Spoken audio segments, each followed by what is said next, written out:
শোয়েবপুর গ্রাম। গ্রামটি একটি ছোট্ট গ্রাম। ওই গ্রামে বাস করতেন ময়নাল ও তার স্ত্রী। কি গো, তোমার চাকরির বয়সটাও তো পার হয়ে গিয়েছে। এখন কি বসে বসেই খাবা না কিছু একটা করবা? যাও, বাজারে যাও, বাজারে গিয়ে একটা গরু বা ছাগল কিনে নিয়ে আসো।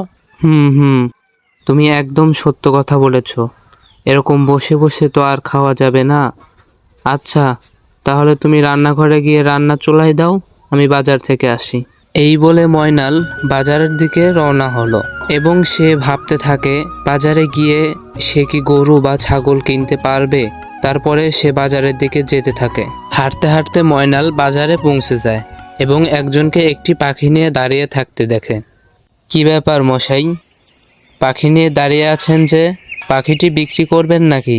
হ্যাঁ ভাই, পাখিটি বিক্রি করব। আসলে মশাই, আমি এসেছিলাম একটা গরু বা ছাগল কিনতে। বাজারে এসে দেখছি কেউ নেই।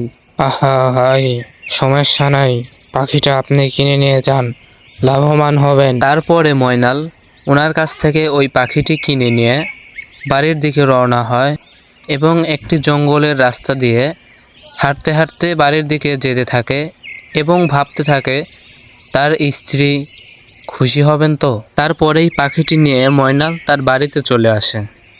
এই যে শুনছো, বাজারে গিয়ে তো গরু বা ছাগল পাই নাই, সেই জন্য এই পাখিটা কিনে নিয়ে এসেছি। দেখো কত সুন্দর পাখিটা। কি, তুই পাখি কিনে এনেছিস? আমি কি তোকে পাখি কিনে আনতে বলেছি? দূর হ, দূর হ এখান থেকেই। আর এই পাখি নিয়ে তুই বের হ, আমার এই ঘর থেকে বের হ, বের হ বলছি। তারপরে ময়নাল ওই পাখিটি নিয়ে বাড়ি থেকে চলে যায়। টুনি টুনি টুনি, টুনি আমার নাম, সামনে দেখো সাপ। অনেক দিন ধরে ভালো মতো কিছু খাই না, আজকে এই পাখিটাকে খাবো। কি, তুই পাখি খাবি না? দাঁড়া, পালাই পালাই। তারপরেই ময়নাল পাখির সাথে জঙ্গলের ভিতর দিয়ে হাঁটতে থাকে এবং সামনে একটি বড় ভাল্লুক দেখতে পায়। কি রে বেটা, তুই কোথায় যাস? হায়, অনেক দিন ধরে মানুষের মাংস খাই না, আজকে তোর সাথে সাথে পাখিটাকেও খাবো। আয়। না, পাখিটা খাবেন না প্লিজ। এই পাখিটা অসহায়। জঙ্গল থেকে শিকারীরা তাকে শিকার করে নিয়ে গিয়ে তারা মানুষের কাছে বিক্রি করে দিয়েছে। সে এখন এতিম। আমি তাই তাকে ছাড়ার জন্য জঙ্গলের দিকে রওনা দিয়েছি। আমাদের খাবেন না প্লিজ।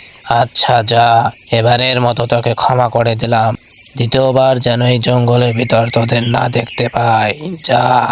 এই বলে ভাল্লুকটি সেখান থেকে চলে যায়। জয়নাল ও পাখিটি জঙ্গলের আরো গভীরের দিকে যেতে থাকে। টুনি টুনি, তুমি এখানে?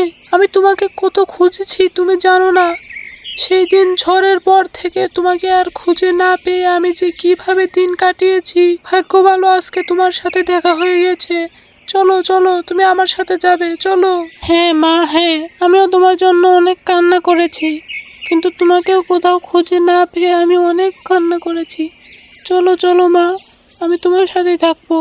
মা ছাড়া জীবন চলে না মা, চলো মা। আপনাকে অনেক ধন্যবাদ। না না, ধন্যবাদ দেওয়ার কিছু নেই। তুমি যে তোমার মায়ের কাছে গেছো, এটাই হাজার শুকরিয়া। আমি আপনাকে দোয়া করে যাচ্ছি, আপনি আজকে রাতের ভিতর অনেক বড় লোক হয়ে যাবেন। পরের দিন সকালেই ঘুম থেকে উঠেই জয়নাল দেখতে পায় সে বড় একটা বাড়ি পেয়ে গেছে এবং সে খুশিতে নাচতে থাকে।